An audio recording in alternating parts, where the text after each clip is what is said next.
Iris Lee at Sian Lim lumantad na sa mga netizens sa premiere ng bagong pelikula.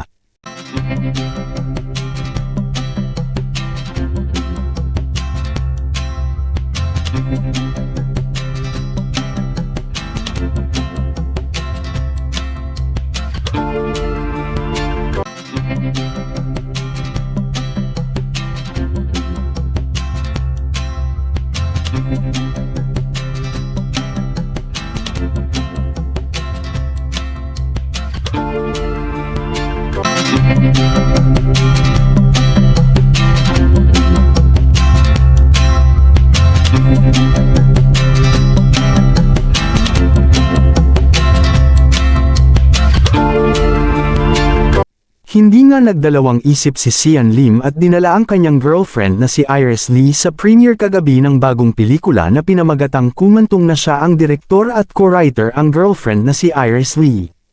Hindi nga napigilan ng mga netizens na tingnan ang dalawa dahil tila wala itong pakialam sa mga tao sa paligid at kapansin-pansin na very supportive si Iris Lee sa aktor.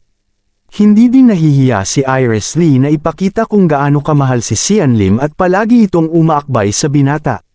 Samantala, ayon sa isang netizen ay ito daw ang patunay na talagang may relasyon na ang dalawa noong hindi pa naghihiwalay sina Kim Chiu at Sian Lim.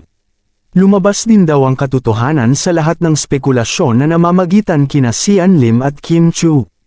Very controversial kasi ng balitang ito at marami ang naawa sa Chinite Princess dahil sa kabila ng matagal na relasyon ay hindi nila napag-usapan ang tungkol sa kasal.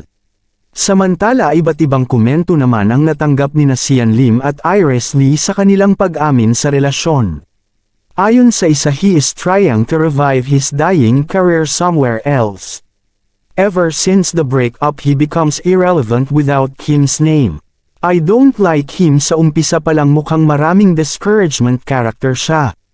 Because of him nag-stop mi magsubaybay sa kaysa isang artist na like ko lang si Kim. Kahit anong gawin mo siya nasa tamang tao na si Kim. Tamang pag-aalaga kahit simple magdala si Paolo Avellino di ka pakalahati na sa pag-ugali ang kagwapuhan ng isang lalaki. Paolo is very gentleman sa lahat. Samantala, mismong galing kay Kim Chiu na nanggaling na dapat nang mag-move on dahil wala namang silbi ang pagbalik sa past. Masaya na kasi ito sa piling ni Paolo Avellino at mayroon na namang girlfriend si Sian Lim ngayon. Ayon sa fans ng dalaga ay hayaan na lang ang mga bagay dahil mayroon rason ang lahat ng nangyayari. Maraming salamat sa inyong panunood.